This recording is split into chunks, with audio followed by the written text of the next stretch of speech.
Pet Check is brought to you by Bosley's, a proud supporter of the Victoria Humane Society. Go to bosleys.com/givingback.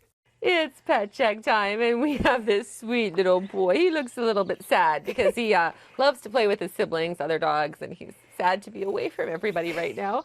This is Rusty, and Penny Stone is here to tell us more about Rusty, and we're also going to talk about the issue of speargrass, which can be deadly. So very important issue to know about. But first, tell us about this cute little boy. Well, it's funny to see Rusty like this because Rusty at my house with dozens of dogs is just running around playing, jumping on the couch, doing everything puppies do. But as soon as I took him away from that, which actually is a good learning experience for us because now we know that he probably will have to go with another dog because he seems to really, he's going to go to sleep on you. He'd be happier with a dog in the household he's going to. He's going to be happier. Obviously, no small children. He's the last of his litter. The rest of the litter were adopted about a month ago, so we've put him with other litters, and he does great with the dogs. He's good with cats. He's good with, he's good with kids at my house. So he is really good. He's just a little shut down right now. He's sad he got left. Everyone else got adopted, and he didn't. Everybody got adopted. From the Griswolds Litter. And then I found this new litter that welcomed me, and now you took me away from them. So yeah, he's probably going to have to go with another dog. Super nice, super social, super good when he's not in this situation. So he'll be a really good family dog. And once he knows, oh, this is my family. Although he looks pretty happy right now. He does. And if you see his fur, it's all blowing out because he came from from snow. So not Vancouver Island. So not Vancouver Island. He came from snow. So he is really, his coat will blow out, and he'll have a much nicer coat. So don't look at him and go, oh my God, he looks splotchy. And he's not. He's shedding. He's just shedding. But speargrass, super, super, super bad time of the year for speargrass. We're seeing tons of injuries. Where it gets to the dogs the most, where we see it the most, is on the paws because they're running in the fields, in their ears, and in their nose. And when they go in their nose, it's really tough because it goes up and it can go right up into the brain. Like they just migrate. So and trying to pull it out can actually make it worse. It can, and so you be very, very careful. A lot of times when they're paws, you can put them in an Epsom bath, soak their paw, and it'll come out softly. Right.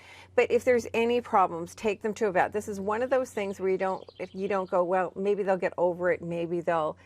Super important. Watch for them for if they're limping, if they're swelling up between the pads of their toes, if they have, if they're shaking their head a lot. You might think they've got an ear infection, but they might actually have speargrass in there. So important to check it out. I know lots of people will kind of wait when things happen, their dog's limping, their dog's, but if you see, if it's starting to get red, if it's starting any of that stuff, important that they get on antibiotics, that a vet looks at it and takes it out properly, because it does have a barbed end. So it goes in and it kind of like the quills that you get from a porcupine, and thankfully we don't have those here. Right. But it's just like that. So when you pull it out, then the barbs go in and stay, and you get part of it, but you leave part of it, which is worse than and then they migrate, and they can migrate into their blood system, and then they can go lots of places. So it's super important. So poor little guy. He says, Rusty. At least he's not jumping all over us. Yeah, I know. We've had some crazy puppies on in the last few weeks, so it's nice to have just like a sleeping little baby on my lap. And we're seeing a lot of puppies that, like I said, we're seeing a lot of puppies that we get in at 5 or 6 weeks old, that we keep them and put them up for adoption once they're spayed and neutered at 8 weeks, that are staying to 3 and 4 months. And it's really sad because they're growing up in care, and it's fine because they're all in foster homes. They're not in a kennel. They're not, locked in somewhere. But what's really sad is that's how you start to get separation anxiety, if you're with a family so long and then we move them. Because you think that's your family now. Yeah, and then you get moved. And especially they've been moved somewhere to us, and now they get moved again. So it's super important. That's what, when people return dogs, when a dog's been returned a couple times, they start to get worse and worse and worse. So we like to make sure that the first time they go out, it's for good.